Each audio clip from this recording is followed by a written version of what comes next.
அந்த முட்டாள் எவ்வளோ மறை காண்டவன்னா பேண்ட்டை அவுக்க சொல்லிட்டு மதத்தை பார்த்தான் பாருங்க. அதை விட முட்டாள் தானே இந்த உலகத்தில் எதுவுமே கிடையாது. மதம் எவ்வளோ பெரிய விஷயம்.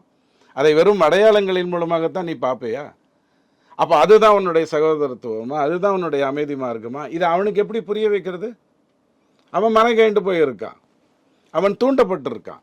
ஸோ இது எல்லாமே ரொம்ப தெளிவாக ஸ்டடி பண்ணி நடந்த ஒரு நல்ல விஷயம். இன்னும் 5 அட்டாக் கண்டிப்பாக இருக்குது. அது பாகிஸ்தானை திருத்துவதற்கு தானே தவிர கண்டிப்பாக அதை மறுதளிக்கிறதுக்கோ அல்லது ட்ரிபலைஸ் பண்ணுறதுக்கோ அதை துச்சமென மதிப்பதற்கான ஒன்று இல்லை. ஆனால் ஒரு வார்த்தை கண்டிப்பாக சொல்லலாம், இந்த உலகத்திலேயே ஒரு தண்டசோறு நாடு அப்படின்னு சொன்னால் சத்தியமாக அது பாகிஸ்தான் தான். தீவிரவாதத்தை எதிர்க்கிறேன், என்ன வார்த்தை அது?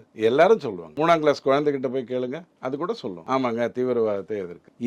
இது மதம் சார்ந்து அவன் செய்த அந்த தீவிரவாதம். அந்த 8 பேர், நீங்கள் பாகிஸ்தானை விடுங்க, அதனுடைய ட்ரைனிங் சென்டர்ஸை விடுங்க, அதில் நடக்கிற மற்ற தவறுகளை விடுங்க, அது நாடு சார்ந்த விஷயம் அல்லது மதம் சார்ந்த விஷயம், வேற எப்படி வேணாலும் போட்டோம். ஆனால் இவன் பண்ணதுங்கிறது நீ ஹிந்து, அதனால நான் உன்னை கொல்றேன், நீ முஸ்லீமாக இருந்தால் நான் உன்னை விட்டுருவேன், இதைத்தானே அவன் சொன்னான். இந்த முஸ்லீம்களை, இந்து முஸ்லீம்களை, இந்திய முஸ்லீம்களை காஷ்மீரில் வாழ விட்டாங்களா? 370 அதைத்தானே தடுத்தது. இந்திய முஸ்லீம்களால் அங்கே போய் சொத்து வாங்க முடிஞ்சுதா?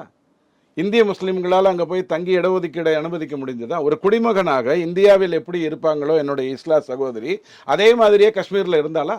இல்லை. அப்போது நீங்கள் இந்த தீவிரவாதத்தை நீங்கள் மதமற்று பார்ப்பது ரொம்ப தப்பு. மதமற்று பார்ப்பது ரொம்ப தப்பு. நீ மதத்தை சொல்லித்தான் அந்த தப்பு பண்ணியிருக்கேன்னு சொல்லியிருந்தாங்கன்னா ரைட், இவங்க வாக்கு வாங்கி அரசியலுக்குள்ளே போகலை, நேர்மையாக பண்ணியிருக்காங்க. மற்றபடி இவங்க என்ன பதில் சொல்ல முடியும்? நேற்றுக்கு ட்ரில்லை பற்றி ஸ்டாலின் ஐயாட்ட கேட்டாங்கல்ல, அவர் ஏதாவது பதில் சொன்னாரா? ஏன் சொல்லலை? ஏங்க அவருக்கு அதை பற்றி தெரியாதுங்க பாவம். ஏங்க நாளைக்கு நடக்க போகிற ட்ரில்லை பற்றி நீங்கள் என்ன நினைக்கிறீங்கன்னு கேட்டாரா இல்லை? அவர் ஏதாவது பதில் சொன்னாரா? இவர்களுக்கு எதுவுமே தெரியாது. இந்த நாடு எப்படி பாதுகாக்கப்படுகிறது, எப்படி போற்றப்படுகிறது, எப்படி வரவேற்கப்படுகிறது, எதுவுமே இவங்களுக்கு தெரியாது. இவங்களுக்கு தெரிஞ்சதெல்லாம் இந்த பக்கம் கும்மிடி பூண்டி, அந்த பக்கம் கன்னியாகுமரி, இவ்வளவுதான் அவங்களுக்கு தெரியும்.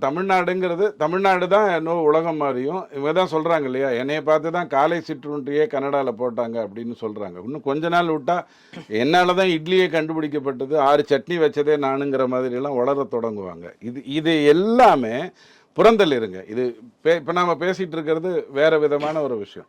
யாராக இருந்தாலும் நல்லவன் வாழ்வான், கெட்டவனை சூதுகவும் பின்னாடி வெல்லும், இந்த கதையெல்லாம் சொல்லத்தான் செய்வாங்க. நீங்கள் சொல்ல வேண்டியது என்ன? அந்த தீவிரவாதத்தில் நடந்த முட்டாள்தனம் என்ன, அதைத்தானே சொல்லணும். நிராயுதபாணியாக இருந்தவர்களை ஒரு 8 பேர் கொலை செய்தான், இது தானே நீங்கள் கொடுக்க வேண்டிய ஸ்டேட்மெண்ட்டு. சிலிண்டர் வெடித்த கதை மாதிரி சொல்லிட்டு இருக்கீங்க கோயம்புத்தூரில். இது எப்படி சப்போர்ட் ஆகும்? நீங்கள் சப்போர்ட் பண்ணலன்னா என்ன ஆகும்? ஒன்றுமே பெருசாக மாற்றம் வரப்போகிறதில்ல. ஸோ அவர்கள் செய்த வரைக்கும் ரொம்ப சந்தோஷம்.